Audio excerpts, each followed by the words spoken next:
Charlie s'amuse sous l'œil averti de maman Véronique. Elle a 3 ans, avant ça, elle n'a pas 4 ans encore. Sa cousine s'appelle Ancha. Toutes deux sont pétantes de santé, à l'image de leur mère à cet âge. L'histoire de Véronique et de sa sœur Isabelle est encore abstraite dans la tête de ses petits anges. Aussi abstraite pour elle, la possibilité qu'un jour, l'une ou l'autre, soit porteuse du gène du cancer. Quand j'ai reçu les nouvelles, je venais juste d'avoir mon bébé, une petite fille, fait que ça dure un peu.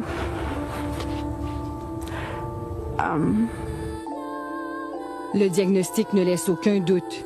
Véronique est atteinte d'un cancer du sein. À 26 ans, ses possibilités de développer un tel cancer étaient de 1 sur 19 000. Fait que j'ai dit oui, c'est sûr. Fait que je me suis enlevée du sein, puis c'était une bonne décision parce que le cancer y revenait. Quelques années plus tôt, famille et amis étaient réunis autour de Micheline, la mère de Véronique et d'Isabelle, pour ce qu'elle est être un dernier au revoir. Lean on me when you're not strong. I'll be your friend. I'll help you care. Appuie-toi sur moi, dit la chanson. Micheline mourait du cancer peu de temps après, à l'âge de 48 ans. Après avoir perdu sa mère et combattu son propre cancer, Véronique tente de convaincre sa sœur de passer des tests génétiques pour savoir s'il est possible qu'elle soit porteuse du gène du cancer.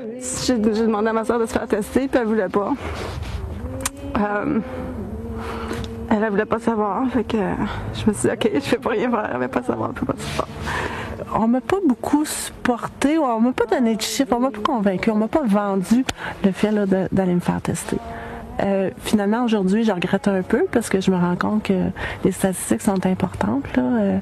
On est beaucoup plus à risque que quelqu'un qui n'a pas le gène. Puis je sais qu'il y a du monde qui ne veut pas savoir, sauf que quand tu sais c'est qu'il est trop tard puis que tu l'as, puis là, tu passes à travers plus d'opérations, plus de traitements, la chimio.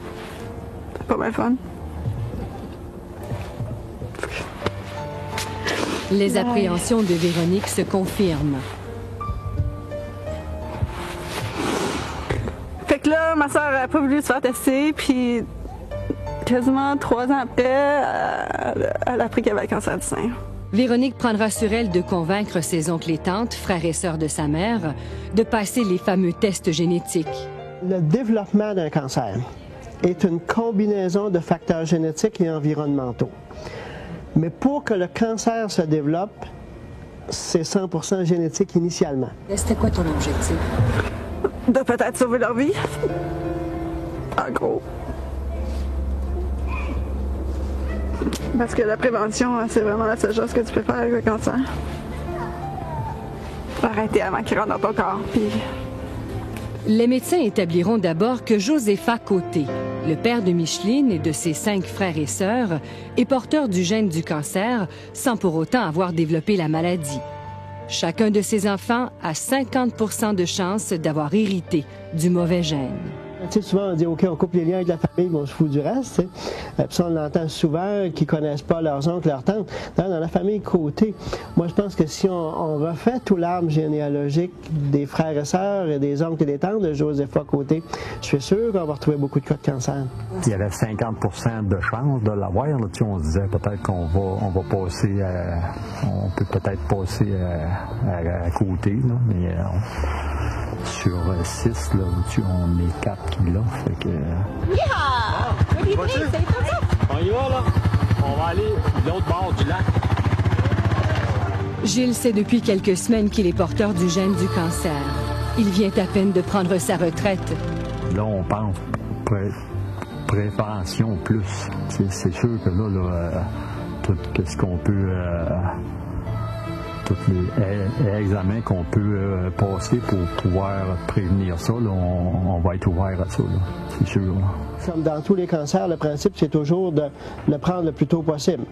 Et puis, pour le prévenir, on ne peut pas donner de médicaments pour le prévenir. Donc, ce qui fait que soit que tu enlèves les organes cibles, ou tu suis. Des chirurgies préventives sont alors suggérées aux femmes porteuses du gène.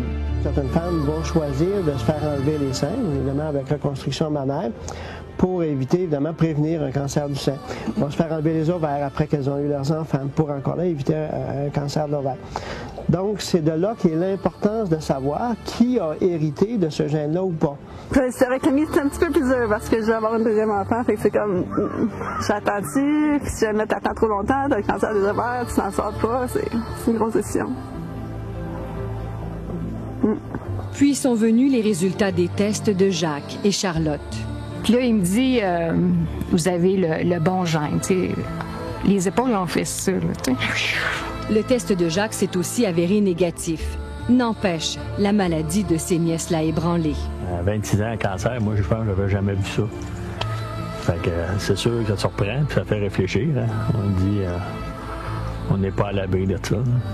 Si la prévention, on la faisait toujours. Si on pensait dans notre tête, demain peut-être que je vais mourir, peut-être qu'aujourd'hui je serais mieux de vivre comme du monde. Si on se répétait toujours ça. Comment agir autrement lorsqu'on est en plein combat? Sont forts. Ah ouais. Oui, oui. Je les ai toujours trouvées fortes, même. Non, parce qu'ils ne se découragent pas, même quand Micheline est décédée, là. Trouvé c'était quelque chose. Là. Ouais. Puis je vais faire attention aux signes avant-coureurs, puis je vais faire attention à ma santé. Puis peut-être que ça va me donner un argument de plus pour dire à ma fille, ben, fume pas. Parce que t'es plus à risque. Ouais. La journée est magnifique. Charlie et Véronique plongent dans la vie. Elles profitent du moment présent.